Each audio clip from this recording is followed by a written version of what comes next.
Assalamualaikum pemirsa Dialog Jember.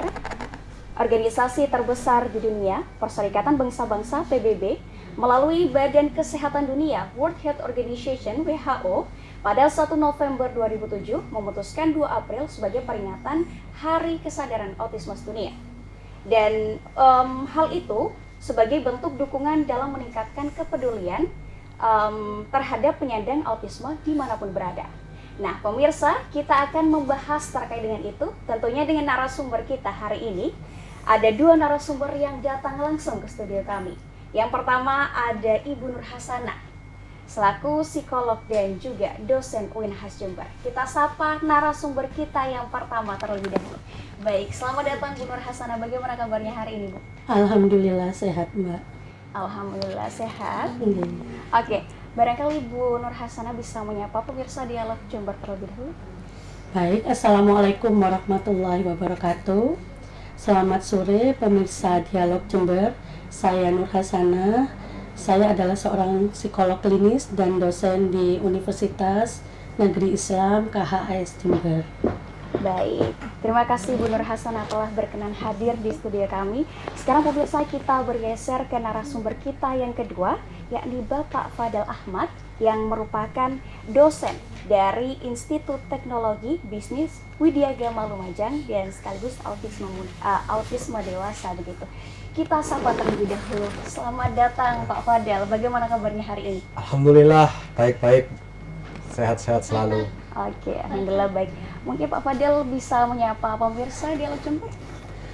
Assalamualaikum warahmatullahi wabarakatuh. Waalaikumsalam. Selamat sore, salam sejahtera untuk kita semua. Perkenalkan, nama saya Fadel Ahmad Izam. Saya seorang individu autistik dewasa yang saat ini bekerja sebagai dosen di Institut Teknologi dan Bisnis Widya Gama Lumajang, Prodi Informatika. Wah, keren sekali narasumber kita hari ini pemirsa. Nah, sebelum kita berbicara jauh mengenai dengan autisme, mungkin kita berbicara dengan Bu Nur Hasanah, narasumber kita yang pertama terlebih dahulu. Kiranya istilah dari autisme, apa sih Bu maksud dari autisme itu sendiri? Jadi autism spectrum disorder itu adalah gangguan pada masa kanak-kanak yang terjadi pada 3 area perkembangan. Yang pertama adalah defisit dalam hal interaksi sosial, defisit dalam hal bahasa, dan defisit dalam perilaku yang stereotip, gitu Mbak. Jadi defisit dalam interaksi sosial, biasanya anak-anak dengan berkebutuhan khusus ini ketika berinteraksi dengan teman sebaya, dengan orang-orang di sekitarnya, itu kecenderungannya untuk menghindari kontak mata, yang pertama. Terus yang kedua, dia mengalami keterlambatan dalam perkembangan berbahasa. Anak-anak ini juga kesulitan untuk melakukan komunikasi 2 arah, artinya komunikasi timbal balik ya. Misalkan ketika ditanya siapa namamu, anak ini cenderung tidak menjawab apa yang ditanyakan, tetapi cenderung mengulang pertanyaan namamu siapa, jadi ekolalia, mengulang gitu. Terus perilakunya stereotip, berulang-ulang.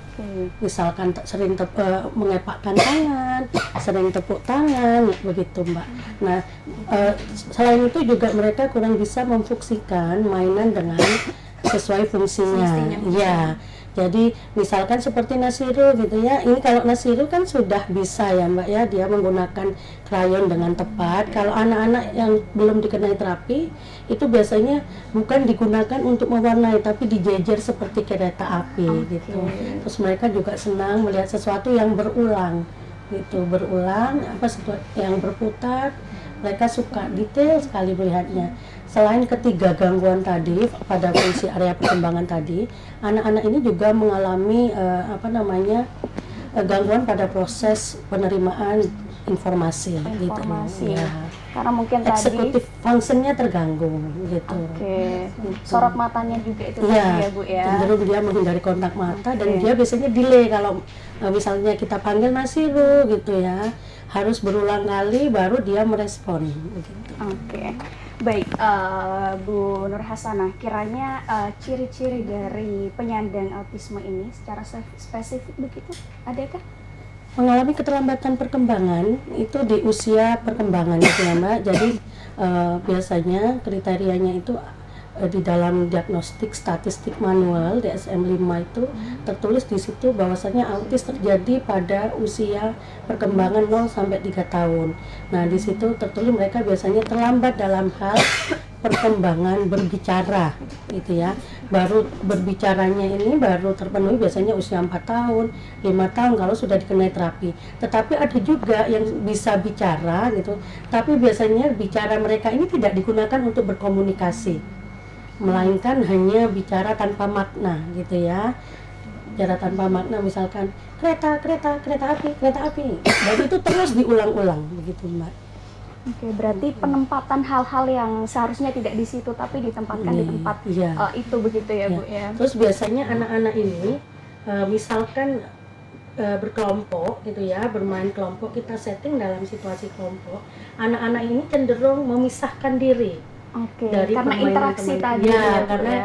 defisit dalam interaksi sosial itu Iya, tadi. ada gangguan dalam interaksi itu Betul, tadi. betul, Mbak. Iya, Bu, dari adanya penyandang autisme ini, Bu, kiranya itu dapat dikenali dari lahir atau seiring dengan berkembangnya dia tumbuh barangkali baru bisa dikenali.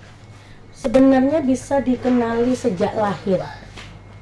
Dikenalinya dari mana gitu ya? Dari tugas perkembangan anak mulai sejak lahir.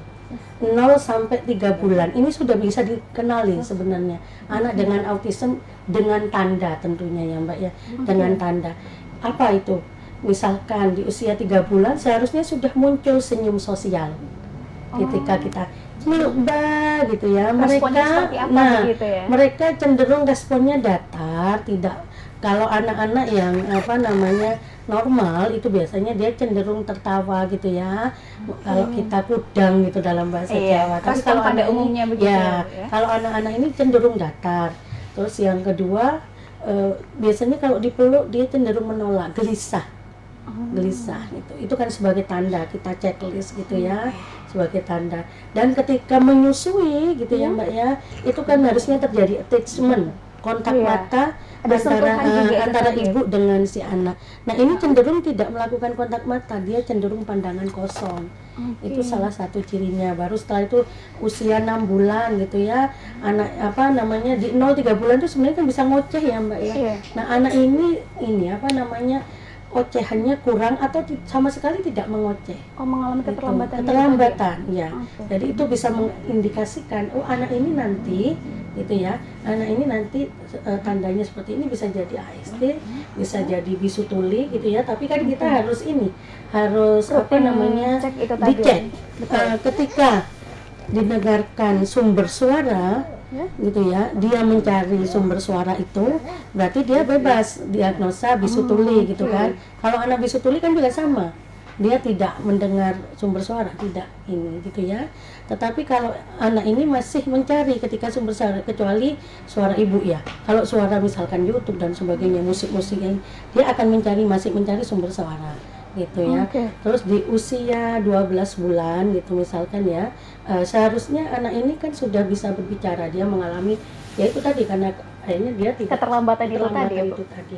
18 bulan seharusnya sudah menguasai 18 kata, ini anak belum sama sekali itu. Terus kontak matanya juga terlihat, dia nggak mau kontak mata. Iya Bu, Gitu. dari kontak mata atau tadi dari sentuhan, attachment dan sebagainya. Apakah anak autis ini merasa terganggu atau merasa terancam begitu dengan keberadaan orang lain? Bukan merasa terganggu, tapi mereka memang ada gangguan ya di interaksi sosialnya. Jadi mereka seperti punya dunia sendiri. Oke. Gitu. Kalau tidak kita stimulasi gitu ya. Makanya ketika kita tahu sebenarnya sejak usia dini anak ini di gudang kok gak Memberikan ekspresif, respon begitu tidak ya. ekspresif, memberikan respon.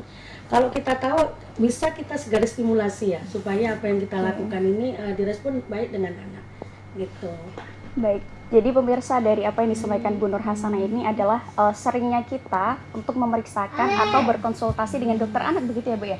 Sebenarnya ini yang perlu saya edukasi ya Mbak. Iya. Untuk bisa melihat tumbuh kembang anak usia dini itu tidak perlu orang profesional, Oke. tetapi ibu, orang terdekat yang ada di sisi anak. Oke, pengaruh vital itu tadi ya, Bu ya? Buku pink itu yang dari Posyandu itu sangat berguna untuk bisa mendeteksi anak dengan autism spectrum disorder. Di sana sudah lengkap, ada juga untuk CHAT tersedia. Jadi saya edukasi juga sama teman-teman mahasiswa, kalau punya saudara, punya adik, buku pink ini jangan ditaruh di bawah bantal atau ditaruh di dalam tasnya anak, dipakai ketika hanya posyandu gitu ya. Tetapi cobalah dibaca, dicek, karena ibu juga bisa melakukan checklist kuesioner pra perkembangan. Oke, ada step by step Ya, gitu ya, step Bu, by step. arahan gitu Sehingga ya. bisa kita stimulasi.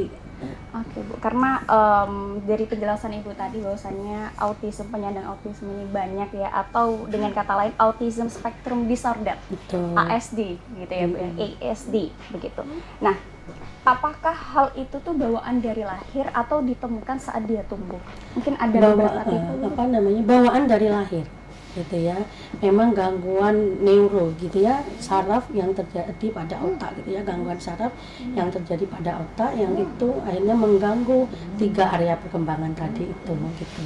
Bukan serta-merta ketika lahir besar terus tiba-tiba autis, tidak. Tetapi memang gangguan yang terjadi pada usia perkembangan 0 sampai 3 tahun yang itu bisa dideteksi. Kalau misalkan terjadi setelah dia 8 tahun baru autisme, berarti bukan gitu. Kan bisa jadi stunting itu ya Bu ya. Kenapa? Stunting beda lagi. Oh, beda Kalau lagi, stunting kan gangguan pertumbuhan ya. Oke, Gangguan betul. pertumbuhan.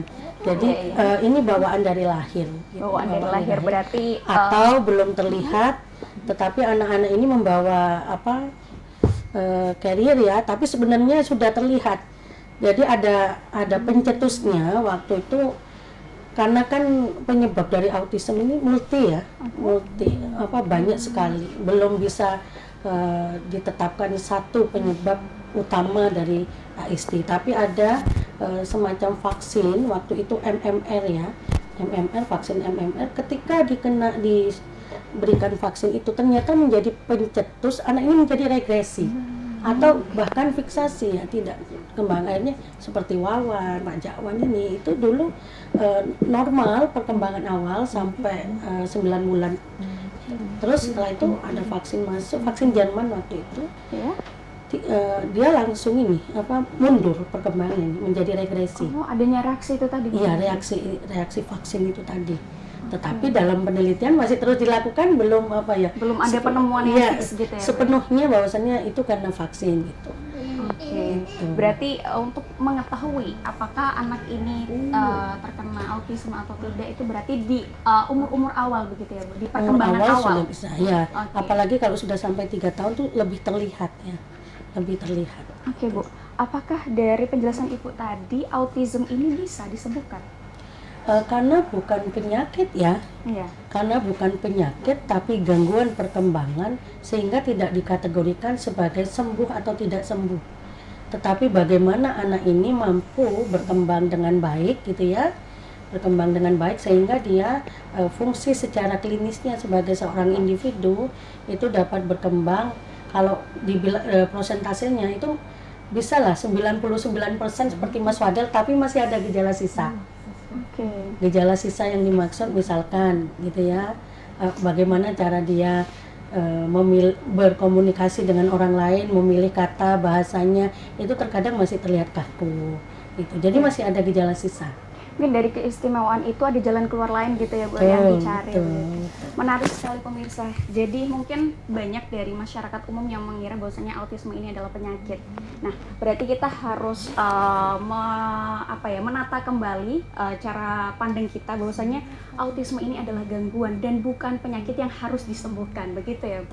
Menarik sekali pemirsa, dan setelah ini kita akan berbicara dengan Pak Fadel, begitu? Iya. Namun pemirsa, kita akan kembali setelah pesan berikut ini.